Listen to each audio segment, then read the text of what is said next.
What's up everybody? GenExDividendInvestor here. In this video I'm going to tell you about what I've seen people do that ultimately made them fail as dividend investors in hopes that you can leverage their experiences to better enable your own success. Fails can range from being a minor financial mistake all the way to quitting investing. I've personally learned more from my failures than from my successes, so as long as you learn something and don't give up, then failures can bring you value. Speaking of failures, there are only 3 ways you can fail right now, and that's if you don't subscribe, click on that thumbs up icon, and click the bell notification. And as always, don't take any of this as financial advice that you act on. Now, some of the reasons why dividend investors fail is also applicable to non-stock investors, so I'll share those reasons as well. I opened this video with a quote from Napoleon, though what he actually said was, the reason most people fail instead of succeed is they trade what they want most for what they want at the moment. That quote embodies the #1 reason why dividend investors fail, which is because they don't remain fully committed to their goal of growing their dividend snowball over decades. Maybe they feel a snowball takes too long to build, so instead they switch gears and put their money towards get-rich-quick things, which ironically usually becomes get-poor-quick. People start with dividend investing because it sounds amazing to have passive income flow in, but then somewhere along the way they start wasting their money on crap they don't need because climbing that dividend mountain seems too slow and too hard. It's actually how people fail at many things at life, which is because they don't remain fully committed to achieving their long-term goal, and instead let their laziness of the moment, the bad decision-making of the now, overtake what they know they should be doing. It's easier to watch Netflix than to get on your workout gear and hit the gym. It's easier to play World of Warcraft than it is to practice on the piano. It's easier to waste money on that cool new big screen TV than it is to invest intelligently. Some investors decide that the dividend snowball takes too long to get going, so they give up or don't even start. The need for immediate gratification prevails over the delayed gratification of a massive dividend snowball. They decide they need faster gains in the market because they hear stories about people who made a killing on some meme stock or a penny stock. The people who look at stocks like lottery tickets are the ones which are heading down a path of failure. Those same people tend to go after needlessly riskier assets. Stocks aren't your mechanism to get rich quick. Treat stocks like the company they represent. Companies that should be making awesome products and are offering compelling services. And if you find yourself just focusing on the huge upside potential, rather than also acknowledging the real downside potential, then you might be failing. All the time I get comments about how dividend investing is too slow.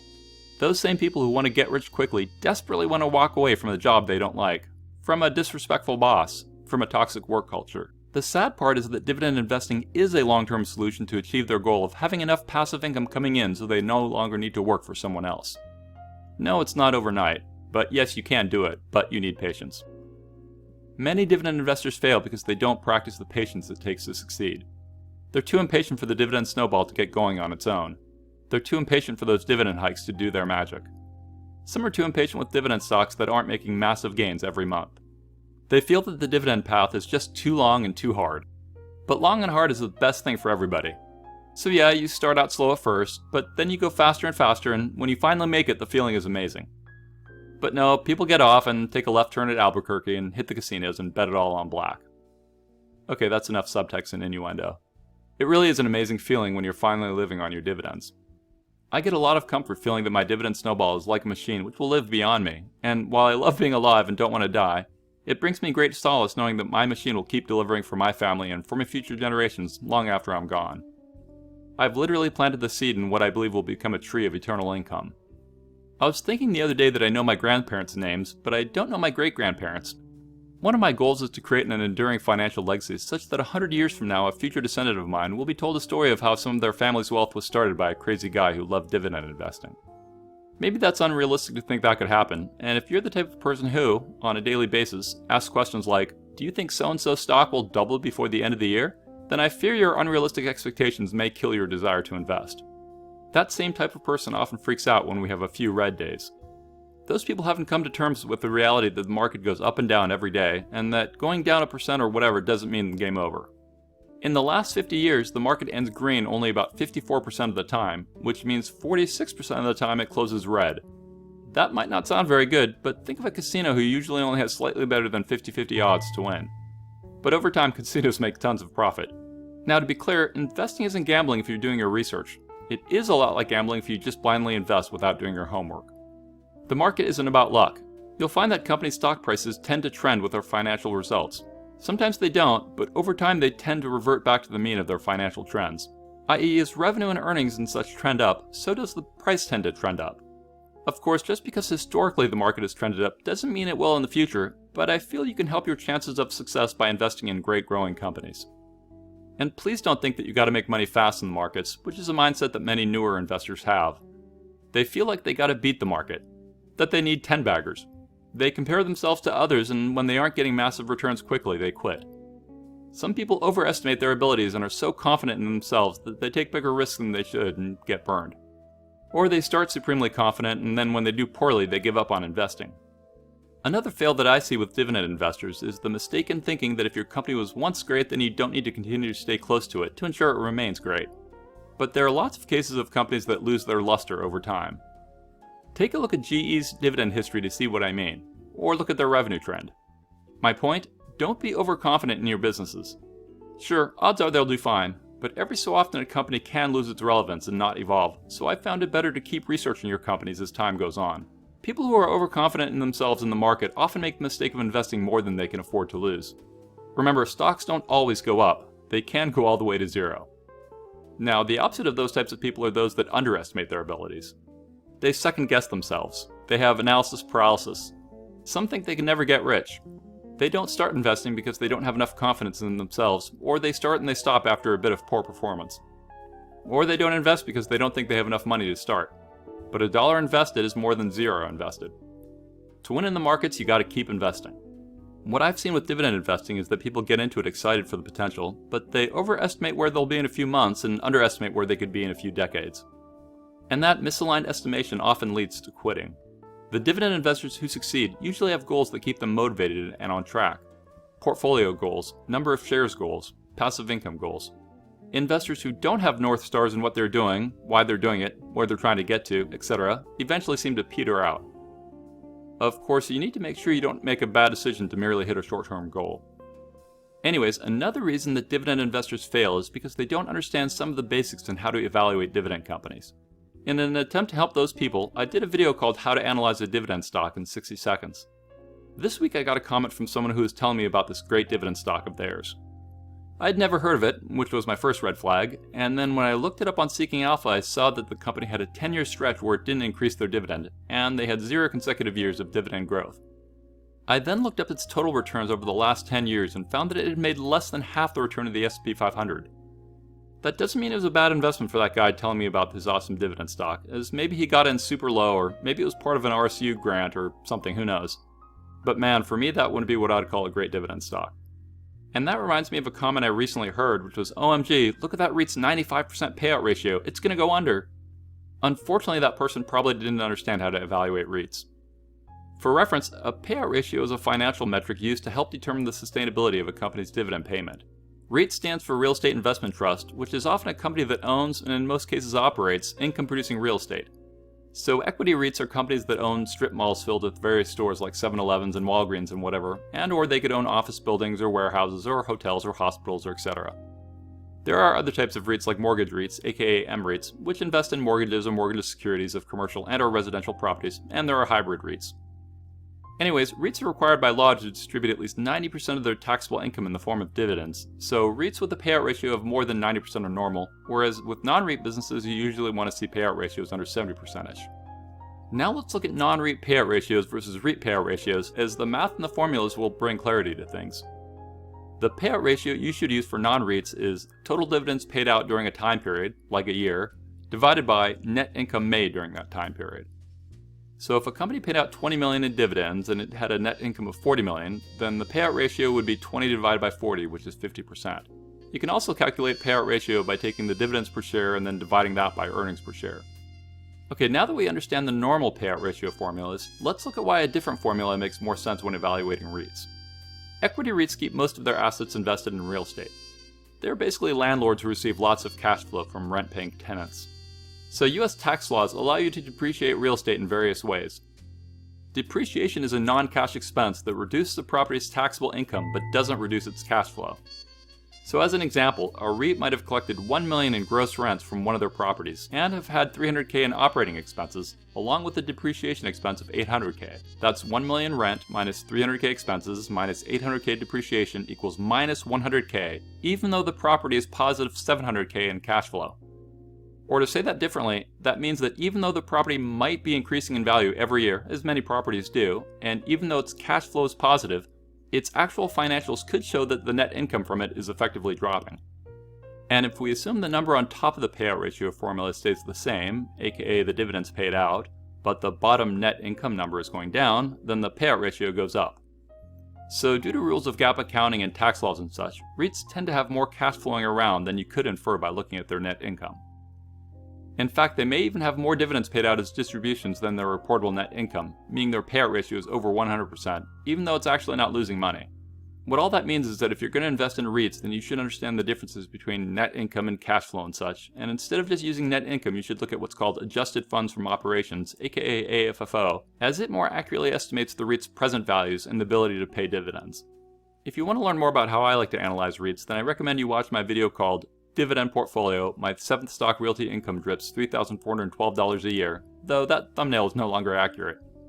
My realty income now yields $3,682 a year, aka $307 a month, due to dividend hikes I've received since I've done that video. And another reason the thumbnail is no longer accurate is because I turned off all my drips about a year ago when I started using dividends as the primary source of income for my family. Anyways, hopefully you understand my core message, which is to learn the nuances of what you want to invest in before you invest in it. Because sometimes people don't do that and then they get burned and they quit investing. Another reason I've seen dividend investors fail is when they don't spend adequate time researching how taxes work and then have to deal with otherwise avoidable tax-related issues. For example, they don't understand the pros and cons of a taxable brokerage account versus a retirement account. They don't realize that their dividends are often considered taxable income in a taxable account, even if they are dripped. They don't understand the relationship between wage income and dividends in taxable accounts, and thus they aren't prepared for what happens come tax time. The reality is in the USA it's possible to make over $100K a year in long-term qualified dividends as a married couple and owe $0 in federal taxes under specific circumstances. Another mistake is not understanding how various types of dividends get taxed. Sticking with the REIT example for a moment, the payments you get from REITs have various tax nuances associated with them. For example, money made from collecting rent or mortgage payments is often treated as ordinary income. Money made from the property REITs sell for more than they paid is capital gains. And then some REITs can distribute some of your money back to you, aka return on capital. Payments from REITs are referred to as dividends, but they're a bit more complicated than dividends you receive from non-REIT stocks. If you hold your REIT in a retirement account like an IRA or 401k, then the different tax treatments I just mentioned don't really matter because investment returns are not taxed when earned. That's why I hold my favorite REIT realty income in my traditional IRA. I know that when I take my money out of retirement accounts, it doesn't matter whether it was a dividend, capital gain, or a return of capital because all of my distributions are generally considered ordinary income. Roths have their own realities to factor in and have some nicer benefits than traditional IRAs. Another dividend tax issue to be aware of is if you own a master limited partnership in an IRA, because you may end up having to pay taxes on something called Unrelated Business Taxable Income, or UBTI, even though you hold that MLP stock in a retirement account. Imagine someone's surprise if they got hit with a tax bill due to an oversight they made of holding a particular type of dividend stock, aka an MLP, in their Roth. And then to add insult to injury, having a lot of UBTI in a retirement account apparently increases your risk of an IRS audit. So, fails happen when people don't educate themselves on tax-related issues. And a big disclaimer, I'm not a tax expert, so don't take any of what I said as accurate. Go Bing the information. Oh, that's funny. Google Docs tells me that I probably made a grammatical mistake if I said go Bing the information, but if I write go Google the information, it has no problem. And they say Google isn't a monopoly. Taxes can get tricky and I personally just understand the basics, but always talk to a professional if you need help as you don't want to be stuck with a tax bill or tax consequence that you didn't anticipate. I had a friend once who ended up needing to sell shares to cover his taxes because he didn't plan appropriately, and selling shares as a dividend investor often isn't what you want to do. Another common way I see dividend investors fail is when they invest too much in high-yield stocks in hopes to get rich quicker. They don't spend the time to understand all the nuances of the business they're investing in and instead just see a higher dividend yield and so they jump in and buy some shares. Oftentimes with higher yield comes higher risk, and that risk can mean bigger losses and lower overall returns. Like everything in investing, there are no absolutes, so sometimes people don't get burned with high yield and sometimes low yield investments burn people. Investors need to understand the difference between various types of dividend companies out there and why their yield is what it is. Like, is it a master limited partnership? Or is it a business development company? Or maybe a covered call options ETF? Or has the stock price just tanked, causing the yield to run up, or what? Along the lines of understanding yield, investors also need to understand other financial metrics and trends. Like, do they understand how dividend growth has trended in the company? Or their revenues, or their debt, or etc.? Do they have confidence that a company's growth will continue? When you don't understand the basics about a potential investment, then you're asking for failure. One comment I've received a few times is that some people feel that low-yield, high-growth companies like Apple or Microsoft aren't worth investing in because their dividends are so low. The irony is that I've found that some of my best returns have come from low-yield, high-growth companies, so if you're young and trying to build your wealth, then it's probably a mistake to only focus on how much dividends you can get. Larger total returns give you more financial flexibility and power. For example, sometimes things go drastically wrong in your life and you may need to sell some stocks, and those will be the times that you'll be grateful that you didn't ignore total returns as part of your investing decision making. I personally think it's prudent for people who are in the wealth accumulation stage of their life to also invest in non-dividend companies like Google and Amazon and such. Though if you're in retirement and living on your dividend income, then I can understand why you're shying away from non-dividend companies. One strategy that can work out is to start your investing by focusing on good growth, and then as you get older you transition into more dividend stocks.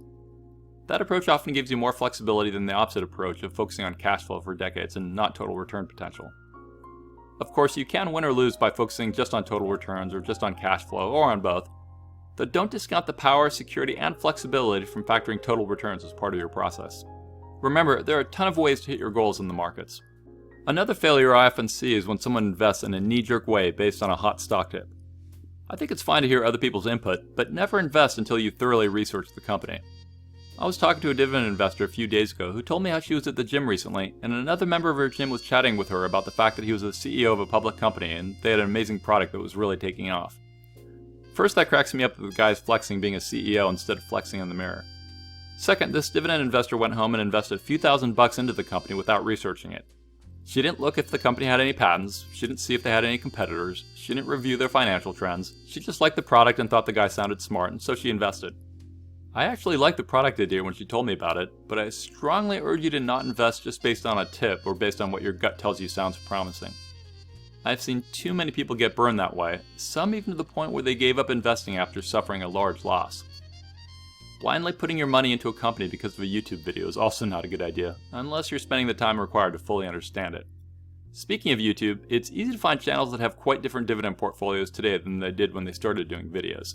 You can find channels that used to focus on dividend investing, but then quit and went on to other investing approaches or even stopped investing altogether. You can find channels with videos sharing their hot penny stock ideas alongside their videos about dividend investing. That doesn't mean those channels aren't entertaining, nor does it mean you can't learn things from them. But it should serve as a reminder to not blindly copy what someone else does, whether you think they're a novice or an expert or whatever. A whole bunch of people invested in Bernie Madoff because his returns seemed too good to be true. They all got burned. That reminds me of another type of investor who fails, and that's someone who's constantly chasing trends, constantly jumping in and out of stocks at the wrong time. Think of EVs or SPACs or whatever. Yes, you can make money, but to me it seems that the majority of people lose. Those people are often skating to where the puck was as opposed to where it's going. Sometimes you can be a Johnny-come-lately to a stock and it'll keep running, but sometimes coming late to the game translates into buying high and selling low. But honestly, you can avoid all that rigmarole and just go into quality stocks and not worry about the trends du jour. Another reason why investors fail is if they think they can time the market. This one is so common, and I've met countless people online who are supremely confident that they can get in and out of the market at just the right time. They'll weave stories about how they timed the dot-com crash and the '08 crash and blah blah blah. While it's possible they did, in my experience you can't consistently do it, and the people who try have done worse than those that simply rode the volatility. So in the short run, some of the people who are out of the market when there's a big crash will regurgitate their I told you so's, but I've yet to meet anyone who has made material amounts of wealth by consistently and successfully timing the market. But have met many who have tried and ultimately failed relative to simply buying and holding. No one in history has consistently timed the market, and frankly you don't need to in order to do well. At least historically speaking. What I see all too often is someone sells everything with a plan to wait until there's a crash and then go all in. They sit on the sidelines with their cash, waiting as the market often trends up. Then they either get frustrated as they miss out on the extended run and ultimately get back in, sometimes right before a big crash happens. I've seen people call the top right, but then they call the bottom wrong. So there they are, patting themselves on the back for taking the money out before a crash. But then they aren't sure if the bottom of the market is really there, so as things rally again they sit on the sidelines. And then after a few weeks or months of missing the rally, they stay on the sideline because they've missed so much of the run-up, blah blah blah. There's a ton of permutations of that story, but very few involve successfully selling at tops and buying at bottoms.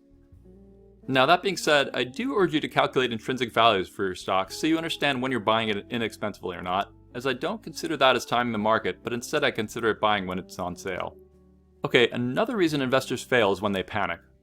They see Apple stock going down for a short period of time and doubt starts creeping into their minds. Maybe Apple is a bad investment. Maybe China will destroy the iPhone market. Maybe this 1 week quarter is the canary in the coal mine. Maybe those seeking alpha bears are right. Sell, sell, sell. Of course there are good reasons to sell, and I did an entire video on why I'd sell a stock, but one of those reasons isn't because you're freaking out. Plus, if you buy and sell stocks frequently, then you're more likely to incur short-term capital gains, which are taxed worse than the buy and holders who lock in more favorable long-term capital gains rates. The people who say they're a dividend investor, but then are constantly trading into and out of positions seem to have short attention spans to me. They've got that squirrel syndrome and they're distracted from being a buy and hold investor. Today it's this shiny new stock, tomorrow it's that stock, the next day it's bonds, and then it's back to the original stock they sold out of. Anyways, it's hard to find successful investors who invest based on emotion. I think one of the most underrated aspects of being a good investor is understanding and controlling your behaviors, motivations, and ultimately psychology. With investing, you often succeed by doing the opposite of your impulses. When a stock is shooting up, do you want to invest more in it? When a stock has been falling, do you want to invest less in it? If you've researched things properly and identified a good price, then you should be buying more when it's going down, not just chasing things that are going up. Fear is an unfortunate force. People overreact, get irrational, and sell. Some people are so worried about short-term loss that they don't invest in the first place. I get it. I remember feeling that way when I first started investing. I was like, maybe I should just put my money into CDs or something so it won't go down. The ironic part is that the way you take the most risk with your finances is to take no risks. If you can tame your fears and you invest in a basket of diverse quality companies, or even simpler go with something like VU, then I think you will do well in the long run. Tied to investing based on fear is investing based on greed. Fear and greed are what often drives the stock market, and probably the world. You know the market is about to crash when the majority of people feel like rock star investors. And then when the market has crashed and seems like it will go down forever, people are saying the world is coming to an end and the stock market is for chumps. Well, at that very moment is often the best time to invest. But trust me, it's harder to do that when it's actually happening than you might think, even if that's your plan going into it. I myself fell prey to greed during the dot-com bubble run-up. I knew valuations were silly high, but hey, everything just kept going up. I saw bigger gains with anything that had .com in its name, so I focused on those new tech stocks more than my boring quality stocks. It was a big fail for me. Some people feel that today's markets have run up too much, kind of like the dot-com days. While I feel there is some merit to that, I'm now only in quality stocks and have a multi-generational mindset, so I'm not worried about how a crash will impact me in the short run. I believe that my companies like Apple and Microsoft and McDonald's and all my favorites will keep being businesses that people use and crave, thus they will keep moving forward regardless of what their stock prices do in the short term. So investing based on emotion is why some investors fail. Making buy or sell decisions based on emotion speaks to lack of self-control, which leads to failure. A way to counter investing based on emotion is just to have a philosophy of constantly dollar cost averaging into your positions. Speaking of positions, another reason I've seen people fail was due to not diversifying their holdings. Now I'm sure some witty person will leave me a comment about how Buffett and Cuban think diversification is for ignorant idiots. Maybe so, but I've known multiple people lose almost all their net worth because they didn't diversify their portfolio enough. I work with a lady who previously worked at Enron and ended up losing everything. Her and her husband had to start over in their 50s.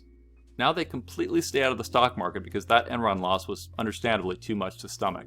I knew another older gentleman who had all his money wrapped in the stock of the company he had worked at his entire life, and then unfortunately some info came out that his company's execs broke the law, and his one stock fell like a rock and he lost basically everything. That was harsh because I remember celebrating his 60th birthday before he lost it all, and he was counting down the days until he could retire. Now he's saying he'll need a job well into his 70s. My conclusion is that the cost and risk to not diversify is far worse than the upside you might get from having a few big winners. I.e., diversification may hurt some of your long-term investment performance, but the reduced volatility and stress and ability to minimize the risk of complete loss all seems worth it to me. And of course, billionaires like Buffett and Cuban have lots of diversity across stocks, real estate, commodities, NBA teams, crypto, US treasuries, bonds, startups, etc. So I think you need to take their comments in appropriate context. Part of the reason why people invest in inexpensive broad market ETFs rather than individual stocks is so they can get a diversified portfolio. Whatever you do, make sure you buy businesses that you're knowledgeable about and that are on sale. Another way investors can fail is when they take on debt to invest. I personally recommend to first pay off your high interest rate loans and have an emergency fund and then only invest money you can afford to lose. I was talking to a guy recently who wanted to grow his dividend snowball faster, so he decided to take a margin loan from his broker. I think that's a terrible idea. Don't borrow money to invest more into stocks. The potential downside is much worse than the potential upside, and there are no guaranteed returns ever, other than hitting the thumbs up button, which is guaranteed to bring you good luck. Look, the simple way to become wealthy is to live frugally and then consistently invest for long periods of time in quality companies you understand. Don't make silly mistakes like cashing out your 401k when you switch jobs or not starting one in the first place, and in time you'll be blown away by where your investments end up. Okay, I hope you appreciated hearing all those reasons why dividend investors and non-dividend investors fail. Leave me a comment if you can think of any other good ones. Now I'd like to shout out my latest YouTuber subscribers who have signed up to support me on Patreon.com and are supporting me at the Aristocrat tier.